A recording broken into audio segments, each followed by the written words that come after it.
Okay, Okay. hi. So nice to meet you.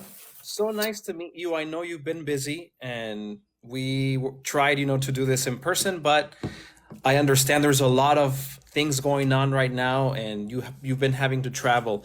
So most of my followers are in the United States. Some are bilingual, some only speak Spanish. So what I'm going to try to do is that every time I ask you a question and you answer, I'm also going to try to translate a little bit for them so they can understand. Okay? So first of all, I want to tell everybody who Marianne Williamson is. She is a Democratic candidate for President of the United States. She is running against President Joe Biden for the nomination for the Democratic Party. And she's been running a campaign for the past months. Today, there was a very important election in South Carolina, the state where the primary was held today. So we want to talk about that too. Estamos con Marianne Williamson. Ella es candidata presidencial demócrata que está compitiendo contra el presidente Joe Biden para obtener la nominación del Partido Demócrata. Hoy vamos a estar hablando con ella. Es un día importante porque justo hoy se realizaron las elecciones primarias en el estado de Carolina del Sur.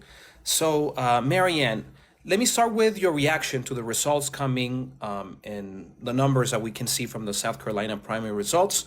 We see President Biden with 96.4%, as far as I can tell from the Associated Press numbers. And you came in at second place with 2%. How do you feel about this result? Well, you learned very quickly that there is a Democratic machine in South Carolina. It's a machine. And that's why I haven't been in South Carolina recently. I had tried to build a real team there and a real campaign. If most Americans knew how this situation really works, I think they'd be disturbed.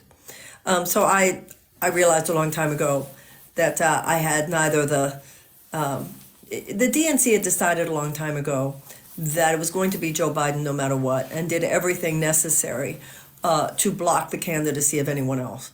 Now, even if I'd been really good at this horse race, I wouldn't have been able to defeat Joe Biden because that James Clyburn and Joe Biden machine, they have South Carolina locked up. So it's not like I'm like, oh, you're kidding. Somebody told me that so far I'm still beating Dean Phillips. So that gives me a little bit of ego satisfaction. You know, I don't know. Is my 2% still above Dean Phillips? But it's pretty much what I expected. I thought it would be about like this. Le acabo de preguntar a la candidata que cuál es su reacción a los resultados de las elecciones esta noche en el estado de Carolina del Sur, en donde Joe Biden obtuvo el 96.3% de los votos. Ella está en el segundo lugar con el 2% de los votos. Ella me dice que no le sorprenden estos resultados porque hay una maquinaria del Partido Demócrata que ha estado trabajando fuertemente en el estado de Carolina del Sur, que ella trabajó arduamente para tratar de tener buenos resultados en el estado de Carolina del Sur, pero que simplemente es imposible competir con ellos, que el Comité Demócrata Nacional, lo que le llaman el DNC, desde hace mucho tiempo decidieron que el candidato de esta elección sería el presidente Joe Biden y que pues no, eso no iba a cambiar.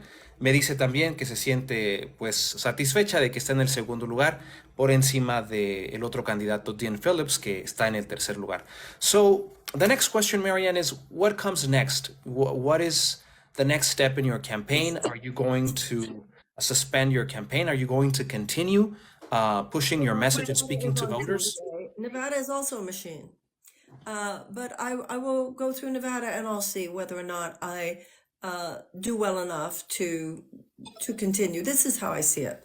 There's the horse race, the political industrial complex, the business. That's on one side of the universe. And then on the other side of the universe is the American people and our experiences and the story of this country and the world. Within that, I'm not good at the first, but I am the candidate in the second who's talking about the things that are most real. I am the candidate talking about the permanent underclass. I'm talking about the need for Americans to have health care when 1 in 4 Americans live with medical debt. 68,000 Americans dying every year because they have no medical care.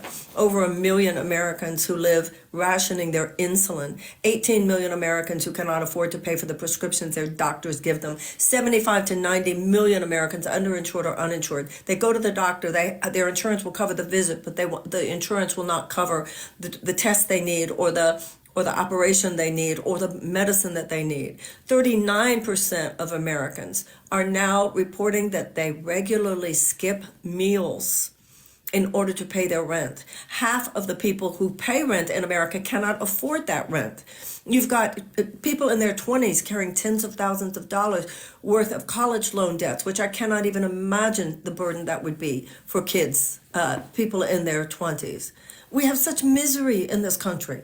And so regardless of whether or not, I can do the horse race and whether I could override the system is rigged for only those who are playing with huge wealth. Let me tell you something. The president's war chest is $1 billion. The last reporting of his super PACs were over 600,000.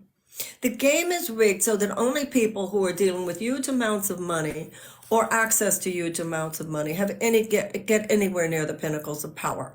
So I'm proud of my campaign. I'm proud of the people who have worked, the great team that we have. I'm proud of the volunteers. I'm proud of the fact that we are speaking about the things that matter most. And if Nevada gives me enough votes to stay in here and continue to giving the message of Medicare for all, tuition-free college and tech school, subsidized childcare, paid family leave, guaranteed sick pay, guaranteed housing. We have a housing emergency. It's not just a housing crisis in this country. We need to build 10 to 20 million units of social housing. We need to tax these real estate companies up the kazoo for buying up these neighborhoods. We need to learn how to wage peace. We need a peace academy as well as a military academy. We need an army of peace builders just like we need an army of military personnel. We need to take far better care of our children. We need to ramp down rather than ramp up fossil fuel extraction. And we need to end America's war on drugs. Now, that is what my campaign stands for. That's the beauty of this campaign. And as long as I'm in the race, then people have the alternative. If people want to, people can vote for a genuine economic reform, the ending of one chapter of American history and the beginning of another. I'm old enough that I remember when the United States had a thriving middle class. And over the last 50 years, there's been a $50 trillion transfer of wealth from the bottom 90% to the top 1%. The middle class has collapsed. People are struggling. We call it a mental health crisis, but that's just the symptom, the cause of which is the fact that people are having a hard time making it in America today. As long as I'm in the race, people have the option of voting for that, which I also believe is the agenda that would and will beat Donald Trump. If Nevada doesn't give me the opportunity to continue, then I'll understand.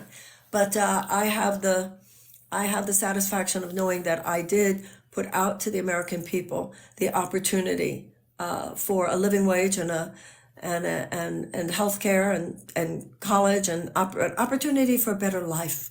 And that's what not only myself, but my team members, my volunteers, and all my supporters, my donors, we're proud. It's a little boutique campaign, We weren't sort of allowed in at the table of the elite, and the elites right now are leading us the same way they led us in 2016, unfortunately. The people in the Democratic establishment don't seem to understand the level of despair that's out there, and which is far more dangerous than we think socially and electorally. Pues aquí estábamos escuchando a la candidata Marianne Williamson. Yo le pregunté si tenía planes de suspender su campaña, que seguía ahora, con lo que sucedió con estos resultados en Carolina del Sur. Ella me está respondiendo que va a continuar para ver cómo van esos resultados en el estado de Nevada y que ya viendo los resultados en Nevada va a evaluar si suspende su campaña o si continúa. Pero me dice que su campaña, la campaña de Williamson, ha sido la campaña, según sus declaraciones, que ha abordado los temas más importantes para el público estadounidense.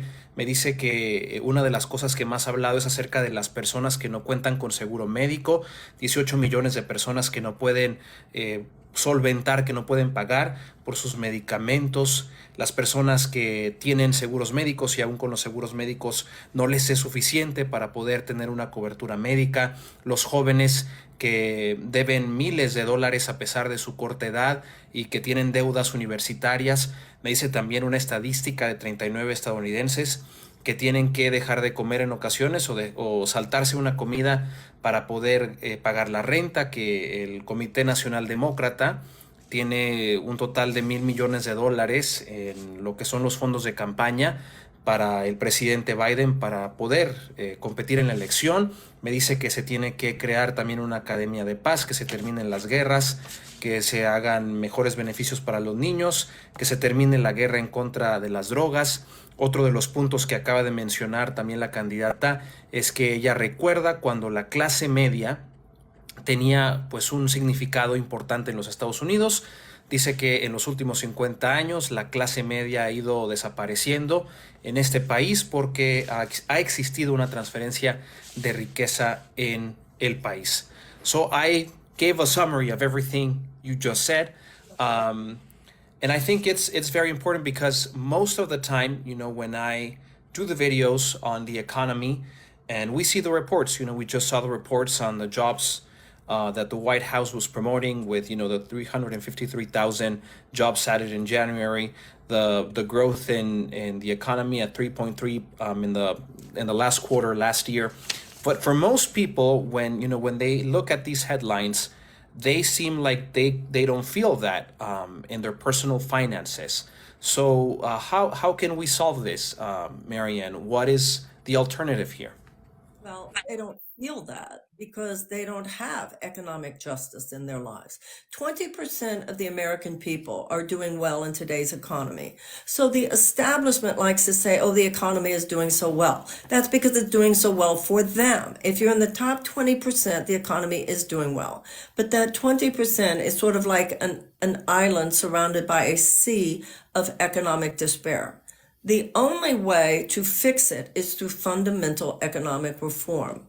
The Republicans basically ignore there's a problem, and the Democrats will say that, oh, it's getting better and give you incremental effects. What Joe Biden wants to do is make it easier for people to survive an unjust system. What I want to do is end the injustice. So how do you do that? You need fundamental economic reform. You need an actual economic U-turn, which I encapsulate in something called an economic Bill of Rights. Universal health care and improved Medicare for all, removing the college loan debt, tuition-free college and tech school, paid family leave, paid subsidized childcare, guaranteed living wage, guaranteed sick pay, and guaranteed living wage, plus the housing Marshall Plan. When you say, how do you fix that? That's how we fix it.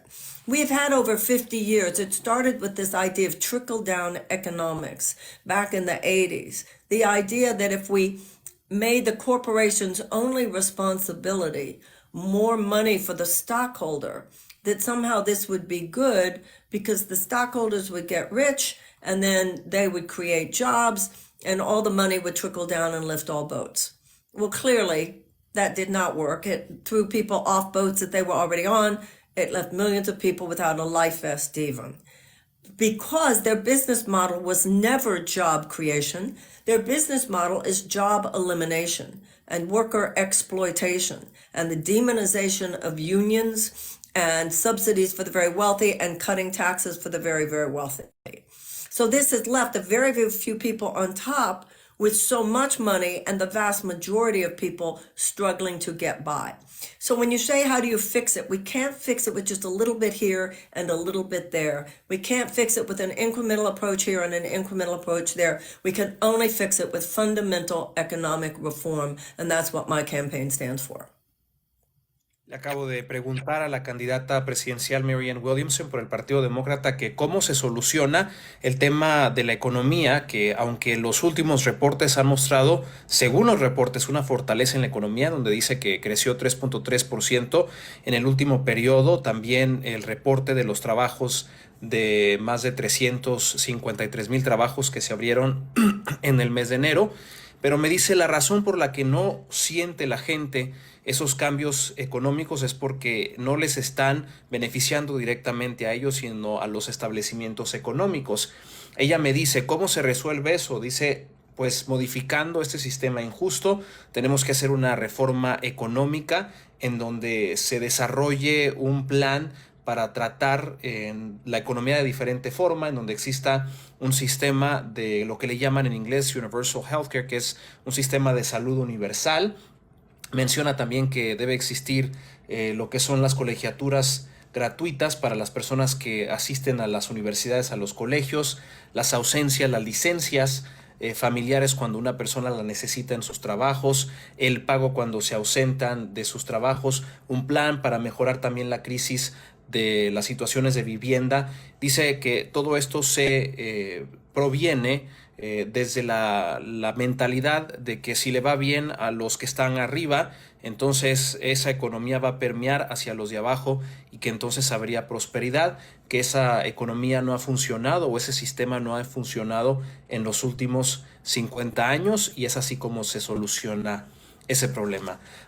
Marianne, a lot of the people that comment on the videos when we talk about the economy, because it seems a very important topic for them, they feel like the solution to fixing the economy is electing Donald Trump. And you see that in a lot of the comments. People say Biden has done a terrible job on the economy, so we need to vote for Donald Trump. We need to change the president in the White House. And when Trump was president, we had a better economy. That's one of the things that we hear or that we feel or we read in the comments. So what do you respond to people that say that feel that the only way to fix the economy is electing Trump? The crown jewel of the Trump economic plan was the 2017 $2 trillion tax cut. So the 2017 $2 trillion tax cut gave which will never pay for itself, by the way, gave 83 cents of every dollar to the highest earners and the richest corporations. Now, this is what Trump does. Every time Trump is doing something that makes things worse, he throws in a little something that makes things better for a lot of people in the short term. So we should repeal that 2017 tax cut.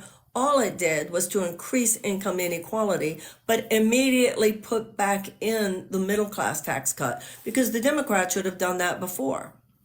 So the idea that the economy was doing better under Trump is actually untrue. There was a little bump. There was a bump with some of the payments he did related to COVID, etc. But the economy was not better for the middle class under Trump. That's simply not true. Me está diciendo la candidata presidencial que una de las cosas más fuertes que hizo el expresidente Trump fue la aprobación de un recorte de impuestos de $2 billones en donde se recortaron 83 centavos en varios de los que están en las cúpulas del poder, empresarios, que ese sistema generó más inequidad en lo que son los ingresos en los Estados Unidos y que hizo más ricas a las corporaciones. Ella dice que no es verdad que la economía estaba mejor con el presidente Trump. Dice ella que se registró un pequeño incremento y eso fue cuando ocurrió lo de la pandemia por los pagos que se empezaron a otorgar a las personas durante la crisis del COVID-19, pero que si la gente piensa que la solución a los problemas económicos es elegir a Donald Trump, que sería básicamente pues lo que le falta a esa crown jewel o corona para que la situación económica no mejore en el país. So then the alternative, Marianne, let's say you do well in Nevada and you continue on in the race. Is your goal, the ultimate goal of your campaign, to push all this message? Have you tried speaking with the Biden campaign? Have you tried reaching out to them? Um, have they reached out to you? Is there any communication going on? They reach out to me with every smear that they have written about me in articles. They reach out to me with every ballot they have me kicked off of. They reach out to me with every club that they make sure does not let me speak there. They reach out to me with every person who has been hired by me, and then all of a sudden, oh, I'm so sorry, I can't do it. These people play dirty. I'm sorry. And you might remember that as soon as I announced, the president's secretary belittled me on the press podium of the White House. No, that's how they reach out to me. So unfortunately, I'm not naive enough to think they want anything to do. Listen, this is very serious, guys. Everything that I've mentioned here about my agenda challenges the corporatist bottom line. The Democratic establishment elite today are what the Republicans were when I was growing up. So the Republican Party has been completely infused with this corporate profits first. And when you put corporate profits, when you make them your bottom line, that means you're replacing democracy as your bottom line. That means you're putting corporate profits before the safety, health, and well-being of the American people. You cannot have a thriving democracy when you do not have a thriving middle class. What the Democratic Party tries to do is have it both ways. So, for instance, like I said, Joe Biden wants people to have a better life. He wants to help you in whatever way you can, but only so far as to not challenge the underlying corporate bottom line that dominates Washington because of all the money that floods into the system there. So no, I'm a challenge to that. That's why they have me blacklisted. That's why I wasn't on CNN or MSNBC. No, they're not offering me a job. By the way, some of the comments are just ridiculous about some of the stuff, but others of it are so beautiful. So thank you for the kindness that many of you are showing. Yes, Ella it me is a está boy diciendo club porque as yo, well. yes. Le acaba de preguntar justo a la candidata que si la campaña del presidente Biden se ha comunicado con ella, que si ha tenido reuniones y piensa en algún momento conversar. Me dice que la única manera en la que se han comunicado con ella es calumniándola, que ella considera que la campaña ha tenido un juego muy sucio, que incluso desde el podio, desde lo que es la sala de prensa de la Casa Blanca, se le ha atacado, que ella no es ingenua y que sabe que no le están buscando para ofrecer un trabajo, pero que también la han bloqueado de muchos espacios, que por eso no la han entrevistado en CNN, en medios como MSNBC, y que pues eso es lo que ella siente en este momento. I also want to talk to you about immigration, because immigration seems to be a very critical subject, and it's been used a lot by politicians on both sides, Democrats and Republicans. But we have a situation going on at the border, especially in Texas right now. So, how do you feel about all this? And do you think that the Biden administration is doing the right thing? Do you think the Republican governors, are doing the right thing? Or what do you think about this whole situation? I would federalize the Texas National Guard. Texas states' rights are important, but it is absolutely outrageous what Greg Abbott is doing. I think he's the newest iteration of a racist cop.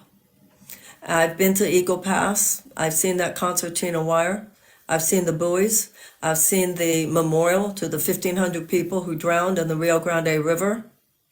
I think it's terrible. And even though I'm running against Joe Biden, he deserves credit for the fact that he is trying. He does want to give the billions of dollars to put the proper infrastructure there. We know what we need. We know the infrastructure we need. We know the judges we need. We know the interrogations that we need in order to establish whether there's credible fear that would allow someone to move on, whether or not and if someone does not establish credible fear, then yes, they have to go back to the country of their origin.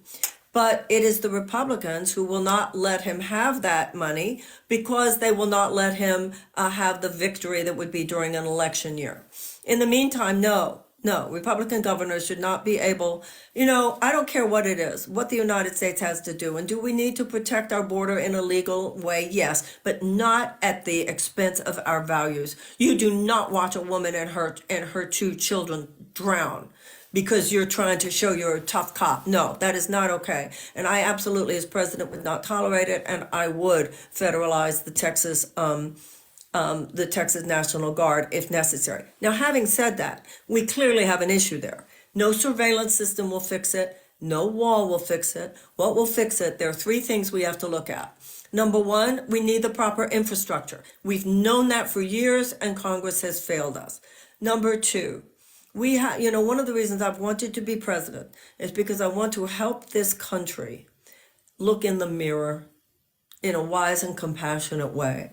Now, there are Latin American economies that are completely collapsed, that are destabilized, and in many ways, American foreign policy over the last several decades helped them destabilize.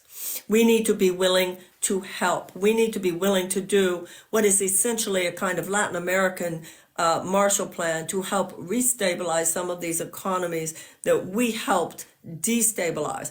That would include, by the way, we should remove the sanctions on Venezuela. We should remove the sanctions on Cuba, and we should also take Cuba off the terrorist list, by the way. The second issue has to do with the drug cartels. I think we should end America's drug war. And by ending the drug war, we will undercut some of the drug cartels' power because we will be taking away their black market. So the status quo obviously will not work, but a lot of this is Congress's fault and no one else's. Justo le estaba preguntando a la candidata sobre inmigración, el problema que se está registrando en la frontera, esta crisis que existe entre el gobierno de Texas y el gobierno federal.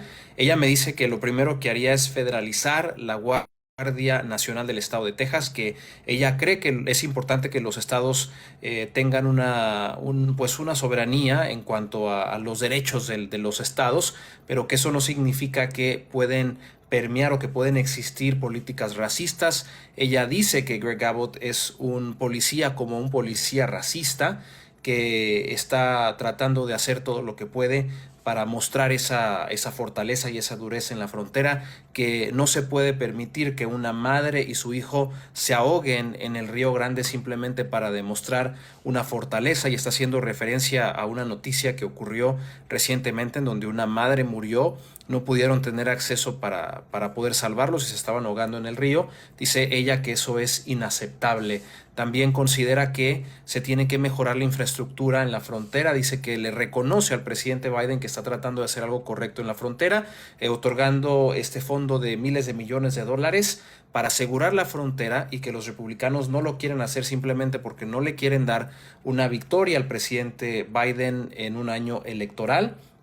También me dice que se tiene que reconocer que Estados Unidos sí es hasta cierto punto culpable de la inmigración y de fomentar el problema de la inmigración, porque ella dice que muchas de las políticas que tienen a estos países en problemas económicos en Latinoamérica son debido a acciones que ha tomado los Estados Unidos, y que es debido a acciones de inestabilidad que ha tomado Estados Unidos en estos países, que muchos de los migrantes han salido de sus países para llegar a los Estados Unidos, que Estados Unidos tiene que reconocer eso y que tiene que estar dispuesto a ayudar a estos países a los que ha desestabilizado, y que además, dice ella, se tienen que eliminar las sanciones a Venezuela, que también se tiene que sacar a Cuba de la lista de terrorismo y terminar con esas restricciones, y que se tiene que terminar con la guerra en contra de las drogas. I think I kind of summed it up in a way. Definitely, it's been an interesting season. You know, when we talk about politics, it seems like there's a lot of division in the country, whether you're a Trump supporter or whether you are a Democrat or a progressive. And how do you feel about having a country like that, you know, where people don't tolerate if the other person thinks differently, and sometimes they can't even have a conversation because, you know, it's just the rhetoric is very hard. need to remember that no one owes it to you to agree with you. And we have to remember this country doesn't belong to any of us, it belongs to all of us. And no one has a monopoly on the truth. So everybody on both the left and the right needs to get off our high horse. There are too many people on both the left and the right who feel I'm right, you're wrong. If you don't agree with me, not only are you wrong, but you should shut up. That's terrible. That's just bad citizenship. You know, Eisenhower said the American mind at its best is both liberal and conservative. I have conservative friends, and often I'll find, even though I won't end up agreeing with the conclusion that they came to in terms of what they believe public policy should be, there was an aspect of their analysis and their perspective which aided my understanding. I have two close girlfriends who are Trump supporters.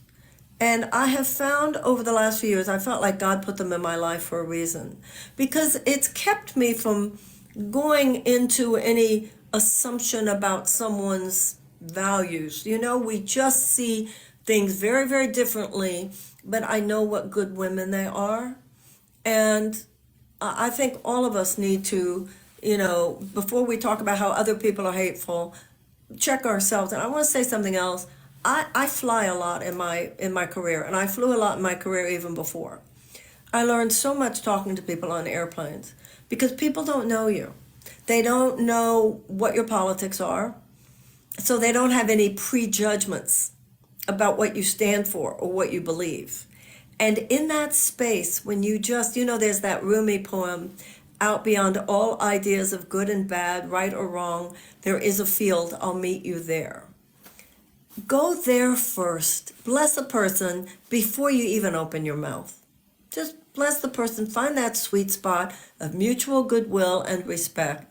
And then you talk about things. We all need to learn some nonviolent communication, to learn to express our beliefs without making somebody else wrong. You know, Martin Luther King said, you have very little morally persuasive power with people who can feel your underlying contempt. So we always have to look at ourselves and are you contributing? And I'll tell you something, look at Twitter. It's a cesspool of meanness and mean-spiritedness. We will not get where we need to go until we find it within ourselves to be kinder and more respectful. You can't fix other people, and that's not your job to fix other people, but all of us can try to be more respectful ourselves. Hoy le estaba preguntando a Marianne acerca de las divisiones que hay en este país, de la intolerancia política, tanto de personas que son simpatizantes de Trump como personas que son progresistas, en donde siempre se están atacando, que no toleran el punto de vista del otro.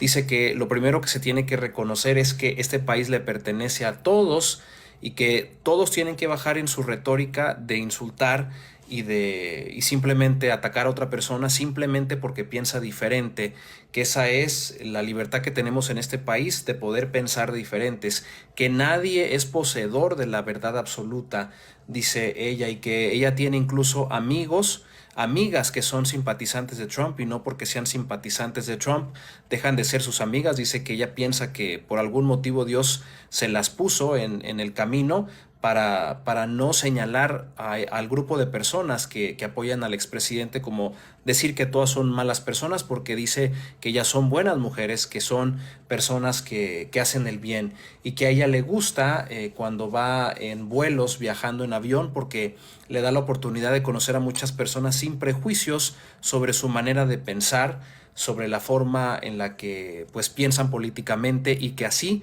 debería de ser el público, de no ser intolerante con el otro, con el prójimo, simplemente porque no está de acuerdo con sus opiniones políticas. And to end our conversation, Marianne, what is your message to the Latino community? There's a lot of Latinos here tonight. Maybe this is the first time they hear from you. So what do you want to tell them? A lot of them, to be honest with you, the people that I speak on the streets, they feel hopeless sometimes in a lot of issues when it comes to immigration, when it comes to the economy, when it comes to multiple issues. So what is your message to them?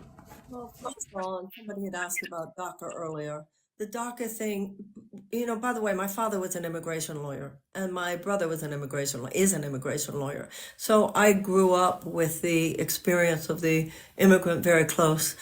You know, Ronald Reagan gave millions of people amnesty. We force people to live in the shadows. We force people to live in fear. If I become president of the United States, that will not be the case. People will be released to their path of citizenship. The immigrant undocumented population, these are people, they work hard, they contribute to the economy, and live in constant fear. This 421A, all of that will all be changed if I'm president. And also the DACA children. Let these kids go back into the world and have their lives without fear. You know, one of the basic principles of the United States, what's called first principles, is out of many one. So you are Jewish American and Muslim American, gay American and straight American, Latino American and German American, whatever. I think right now we need to be having a very American conversation. Because what's really harming the Latino community is harming everyone. A system which is simply not putting people first. I believe all public policy should help people thrive. That is why I have the immigration policies that I have, immigration justice, which you can see, as well as donate to my campaign, by the way, at Marianne2024.com. But I also want to take a moment to talk about what I see as the brilliance and the genius of the contribution of the Latino people in the United States. Latino people are an entrepreneurial people. This country was founded in an entrepreneurial spirit. And everybody who dares to look at it actually looks at the facts. When immigrants to this country are helped, within a year, they are self-sufficient. I recognize that, and I recognize the value of the Latino community in this country. Not only in terms of the immigrant community, the contribution, not just economically, the contribution culturally, the contribution spiritually. And for those who are not immigrants, your parents, grandparents, like all four of my grandparents came from Russia. Many of us, all of us are descended. I mean, unless you're descended from an enslaved person or indigenous Americans, all of us came from somewhere. I think that we are a tapestry of greatness. And I believe I see, partly because I was born and raised in Texas, partly because I did come from a home of immigration lawyers, I see quite deeply the characterological brilliance, a generosity of spirit, an entrepreneurial get up and go-ness, family relations, love of children. So yes, I see the struggle, and I would, as president, do everything possible to help that, especially people living undocumented status and so forth. But I also see the genius, and I honor it. And I'm deeply grateful that you gave me an opportunity to speak to you tonight and to ask for your vote if you're here in Nevada on Tuesday. Ask for your support to all of you at Marianne2024.com. I would like to say, just because somebody's putting it in the chat over and over and over again, I've called for a ceasefire not only since the invasion began, but even before. And if people are interested, and will you speak with Palestinians? I have interviews with Palestinians that I have on my website at Marianne2024.com. You can look at the Israel and Palestine part there. So thank you for giving me that opportunity to speak to that, simply because it was so much in your chat. No problem. That's wonderful. Justo le estaba preguntando que cuál es su mensaje para la comunidad latina, para todos los que quizás se sienten frustrados, sin esperanza en cuanto al tema migratorio, también frustrados por el tema económico. Ella hizo énfasis primero en el tema de DACA porque dice que hay muchas personas que han estado preguntando al respecto de eso, que se tiene que dejar de que la gente viva en las sombras, que viva en miedo, especialmente en lo que son la comunidad indocumentada. Ella dice que se tiene que brindar un camino a la ciudadanía para los indocumentados en los Estados Unidos, pero también dice que se tiene que dejar de pensar como problemas que afectan solamente a los estadounidenses que son de la comunidad gay o de la comunidad LGBTQ, o los estadounidenses judíos, o los estadounidenses asiáticos, o los estadounidenses afroamericanos, o los estadounidenses latinos. Dice que se tiene que ver más como un convenio de estadounidenses, como una sola nación, porque los mismos problemas, dice ella, que están afectando a la comunidad latina son los problemas que está afectando al resto de las comunidades. Ella dice que se necesita pues que exista justicia en cuanto al tema migratorio. También dice que reconoce las contribuciones de la comunidad latina, que son muy emprendedores, y que precisamente Estados Unidos fue un país que se fundó con emprendedores, que ella reconoce ese valor de la gente y las contribuciones que tienen los hispanos en el país. Y pues da un mensaje especialmente para los votantes en el estado de Nevada, de que vienen las elecciones en ese estado, y pues ella está buscando el apoyo de los demócratas latinos que van a participar en las elecciones. También menciona, y lo dice porque en los comentarios le estaban cuestionando acerca de que ella dice que ha pedido desde el primer momento que haya un cese al fuego en Gaza, que como sabemos ha sido uno de los temas de conflicto en estos últimos meses, desde que inició la guerra en esa zona del mundo con Israel, y que ella pues ha llamado ya a un cese al fuego, que tiene conversaciones con la comunidad palestina y que está involucrada en ese tema también. Thank you so much, Marianne. I really enjoyed our conversation. I know politics is a tough career. It's not easy, and thank you for speaking to the community. Thank you for sharing your vision of the country. I hope that people heard you tonight, and that they will think about the things you said. And once again, thank you for this time and space. I'd like to point out, first of all, thank you so much. For people in terms of the Tuesday primary vote, this coming Tuesday, it is a closed primary, means only Democrats can vote for a Democratic candidate. But if someone is non-affiliated or is an independent, they can become a Democrat for a day and vote for me. So I hope people will remember that, and also remember that I will be speaking in Las Vegas tomorrow at 3 p.m. Please go to marianne2024.com to read about where. And if we met tonight on this show, come and tell me, because that will be lovely. And Benjamin, thank you so much. I'm so grateful to you. Thank you for having me. De nada. You're welcome. Dice su último mensaje que para las personas que van a votar en Nevada, que incluso por un solo día pueden cambiar su afiliación partidista de independiente a demócrata para que puedan votar por ella, si es que pues están de acuerdo con las cosas que ella mencionó, que se va a estar presentando en Las Vegas el día de mañana a las 3 de la tarde, y que pueden ir hasta su página web oficial para que sepan exactamente en dónde va a estar presentándose. Thank you, Marianne. I hope you have a wonderful night. You too, sir. Thank you. Bye-bye.